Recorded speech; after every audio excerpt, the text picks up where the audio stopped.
Hey, what's going on guys? Arekkz here. Welcome back to another video for Marvel's Avengers, and today I want to talk a little bit more about combat and kind of take a little deeper dive into what it feels like to play the different characters. I don't mean from a physical hands-on point of view because I haven't played them all, but in a recent IGN article they had a chance to speak to one of the designers and they spoke about the design ethos behind the characters, some of their movesets and kind of how they play differently to one another to kind of paint a better picture as to what the available launch roster will be. So if you guys do want to find out more about combat, then sit back and let's talk about it. Of course, if you do enjoy this, then a like would be super appreciated, and if you guys are excited for this game, then make sure you stick around. We've of course had the beta announcement, so once the beta does go live, we'll be bringing you guys some gameplay, which I'm incredibly excited for. I definitely think for a game like this, once people get to go hands-on, it may well, because a lot of people are on the fence, and understandably, you know, people don't necessarily know exactly what the game is going to offer just yet, but I think once people get to go hands-on, they, I mean, it will definitely, you know, give them a decision as to whether it's what they like or not. Anyway, that aside,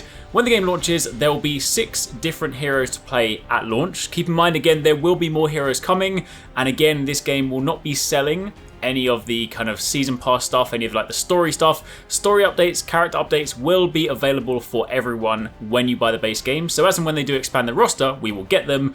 But the 6 launch heroes are of course Black Widow, Captain America, Hulk, Thor, Miss Marvel, and Iron Man. So starting off at the top, talking about Black Widow, they spoke about her in the kind of, if you had to sort of take a regular video game archetype, she's kind of like your rogue, because she is fast, she's agile, she actually has the fastest melee attacks in the game, and when you're playing as her, you can alternate between your electric batons and her heavy attacks, so this kind of makes for some pretty kind of interesting combat dynamics for when she's fighting, but also she has a lot of kind of versatility because she can then switch between multiple ranged weapons as well, ranged pistols. She has her auto pistols, she has her dual wielding pistols, and she has high caliber heavy pistols. So, you know, between her up close electric batons and her heavy attacks and her ranged pistol selection, she's actually quite kind of, you know, you can of course, they spoke about this before in the kind of skill tree and customization stuff, you can build characters to suit your personal playstyle. So in the same way that, you know, you might want to play Thor as a ranged character, focus more on throwing your hammer,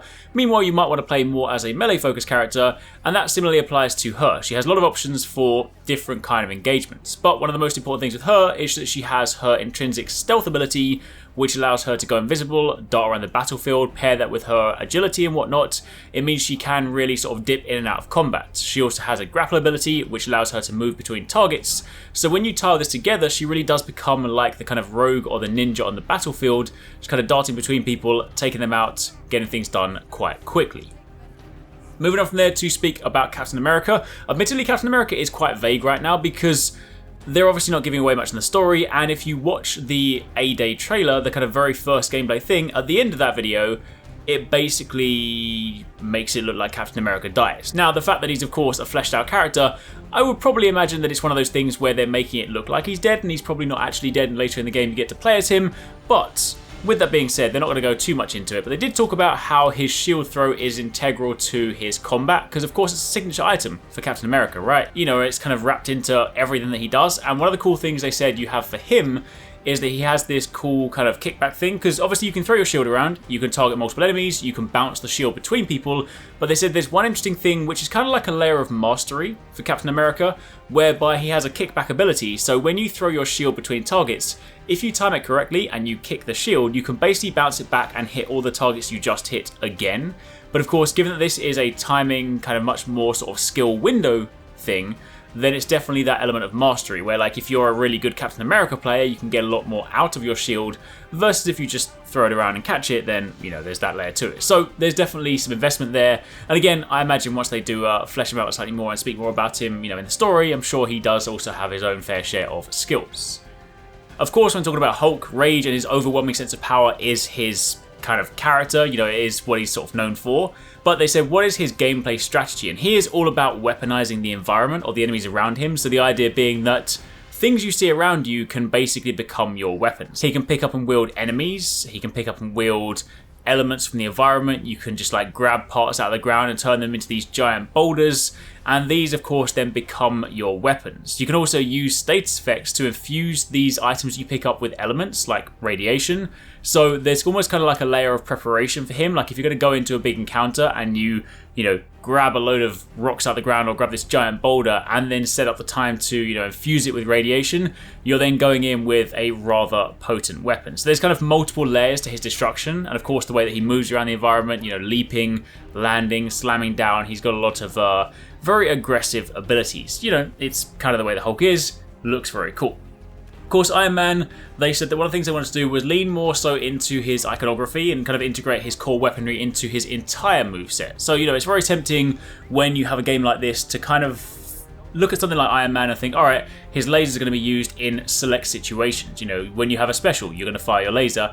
Outside of that, you're just going to go and punch people. But they were like, no, they didn't want to do that. They wanted to try and spin it so that his iconography is worked into everything he does. So your lasers, your repulsors, they are even worked into your basic attacks. When you're doing a basic light-heavy combo, your repulsors are used in that. When you have your lasers, they're worked into your regular combos as well. When you're kind of like spinning around attacking people, we saw that in some of the kind of skill tree gameplay. You can imbue the lasers with different elements.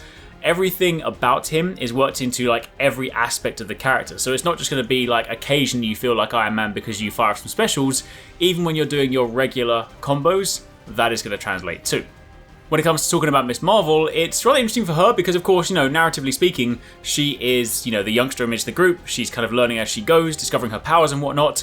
And with that being said, they said it was quite interesting because when you develop her, with her power set, she kind of has limitless potential. There's so many things you can do with her. So they said with that in mind, a lot of her abilities are actually kind of influenced by those around her. So she'll basically have versions of the other Avengers moves with her own kind of Kamala Khan spin on it, which basically shows that she's learning and drawing kind of inspiration from the other Avengers. So, in that respect, she's going to have kind of a semi-similar moveset, but it also means you can be a lot more over the top, and it also means that when it comes to kind of, speccing with her and deciding how you want to play her, she's going to have quite a lot of, direction in sort of the way that you want to create this character, because she is quite malleable in that respect.